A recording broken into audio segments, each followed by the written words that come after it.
Kung nasa France ka at naghahanap ng lugar na parang beach getaway, pero ayaw mo nang bumiyahe ng sobrang layo, isa sa mga sikat na puntahan malapit sa Paris ay ang Ile de Loisel du Diable. At matatagpuan lang naman ito mga 40 kilometers mula sa Paris. Kaya perfect siya para sa day trip, weekend escape, o simpleng pahingahan lang mula sa city life. Maraming tao daw ang pumupunta dito tuwing summer dahil sa malaking lake, sa beach atmosphere, at dami ng outdoors activities. Kaya kami napapunta na rin tuloy. And pagdating mo nga dito, mapapansin mo agad yung lawak ng lugar. Dahil hindi lang ito mukhang simpleng park. Para talaga siyang malaking leisure island na may combination ng nature, sports, camping, and water activities. Kaya kahit magpamilya, magkaibigan, couple, or solo travelers, may makikita ka talagang pwedeng gawin dito. Pero isa nga sa pinaka-main attraction dito ay yung man-made beach at yung swimming area. Ngayon ngang summer season, perfect nga ito dahil marami ang magpipiknik, maraming may gustong mag-relax sa buhangin, at maraming may gustong maligo sa lake. Yung style niya parang mini vacation spot siya. Kahit nasa paligid ka lang ng Paris region, sinubukan ko na nga maglibot-libot dyan para makita kung ano pang meron dito at kung gaano kalawak dito. Dahil nga summer ngayon kaya siya bukas, pero normally seasonal lang yung swimming area. Sa paglilibot ko nga, na-amaze ako kasi hindi lang pala swimming activities ang meron dito. Marami rin pala silang water activities na pwedeng subukan dito. May kayaking activities, paddle boarding, pedal boats, sailing, at kahit wakeboarding at water skiing. Para sa mga gusto ng mas exciting na experience. Kaya kung isa ka sa mga mahilig sa mga outdoor activities, hindi ka mabobore dito. At para naman sa mga gusto ng chill lang katulad namin, maganda rin yung paligid para sa walking,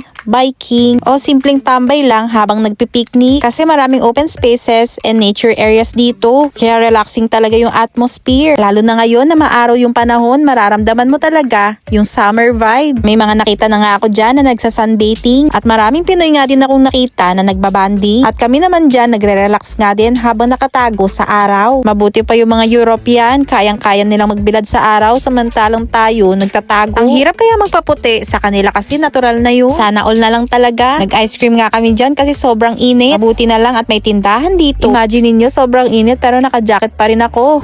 Takot ba naman mangitim kasi hindi naman kaputian.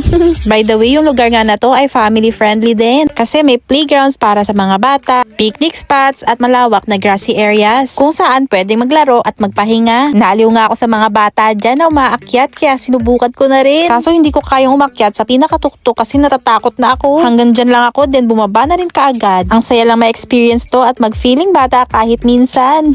By the way, may camping area rin pala sa loob ng Leisure Island. Kaya kung gusto mo ng overnight nature experience, pwede ka mag-camping nang hindi lumalayo ng sobra dito sa Paris. Isa nga ito sa dahilan kung bakit gustong-gusto ng maraming residents dito sa Ile de France. Pero syempre, dahil magsa-summer na, kailangan nating maging aware na kapag summer na dito, sobrang dami ng tao. Lalo na kapag sobrang init ng panahon, weekends, and holidays. Ngayong summer for sure, mabilis mapupuno yung parking at picnic areas. Kaya maganda na pumunta ng mas maaga kung gusto mo ng magandang pwesto. Anyways, naglakad-lakad pa nga ulit ako dyan para makita kung ano pang meron dito. At para lumapit sa man-made beach, kaso sarado siya. Kaya hanggang dyan lang tayo sa pinto. Kaya dapat din tandaan na hindi porket holidays ay automatic nang bukas lahat ng activities. Kasi sa France, may mga holidays katulad ng May 1 o Fête du Travail na marami ring establishments na sarado o nagsasara o may mga limited services lang. Kaya mabuting i-check muna yung mga opening status bago bumiyahe. Dito rin pala kailangan tandaan na hindi lahat ng bahagi ng lake ay pwedeng languyan.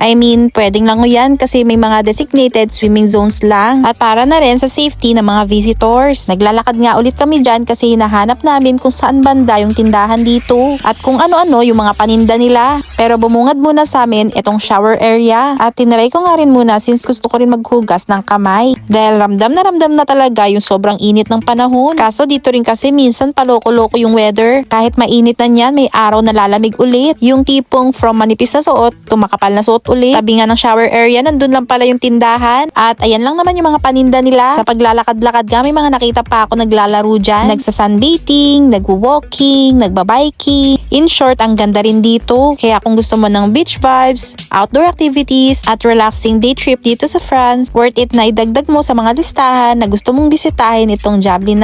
At hindi na nga kami nagtagal dito dahil saglit lang naman yung trip namin. As in, mag-picnic lang dito at mag-try maligo. Pero since sarado, nag-picnic na lang kami, nag-relax at umalis na. Abangan nyo na lang ulit yung kaganapan sa next video. Aba, bisous!